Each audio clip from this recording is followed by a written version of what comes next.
ထက်ရောက်လာတယ်ဆိုတော့ပြောမှာအားလင်းနာ။အော်အေးအားမနာပါနဲ့ရပါတယ်။အဲ့ဒါဆိုလေဟို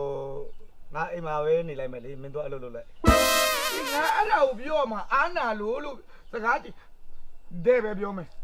နော်တဲ့ပဲပြောမယ်တယောက်တည်းတော့မှမင်းရှာစားနေရတာသိတယ်လေနော်သိတယ်အဲ့တော့မင်းကကွာငါအဲ့ကြောင့်မလို့မင်းသွားလုပ်လိုက်လို့ငါအိမ်မှာနေလိုက်မယ်ငါစောက်ရတိုက်နေတာလားမင်းနဲ့ဝေးနေတာမင်းကနုံတယ်လို့ပြောရင်လည်းမကြိုက်ဘူးနော်ဟုတ်လေအမေကအခုဘာလုပ်စေချင်လဲငါပွင့်လေမျိုးငါအဲ့လိုလှည့်ပက်ပြောနေငါမနားမလဲဘူးငါပြောနေတယ်လေငါတယောက်တည်းတော့မှမနဲ့ရှာစားနေရတယ်မင်းကရှိရောက်လာတာလေတလားကြုံနေအေးဟုတ်တယ်နော်အဲ့တော့ကြော်ရတယ်အေးအဲ့ဒါကိုပြောတာကွာဘာအလုံးမှလည်းမရှာသေးဘူးလောက်ကငါတယောက်တည်းရှိတာလေကွာမင်းကငါအလုံးလုံးစီချင်တယ်ကွာသိတယ်ငါလည်းအားနာလို့အလုံးလုံးချင်တယ်လုံးလုံးချင်လို့အိမ်ထဲမှာရှာတယ်ဘာလို့မှလည်းမတွေ့ဘူးကွာ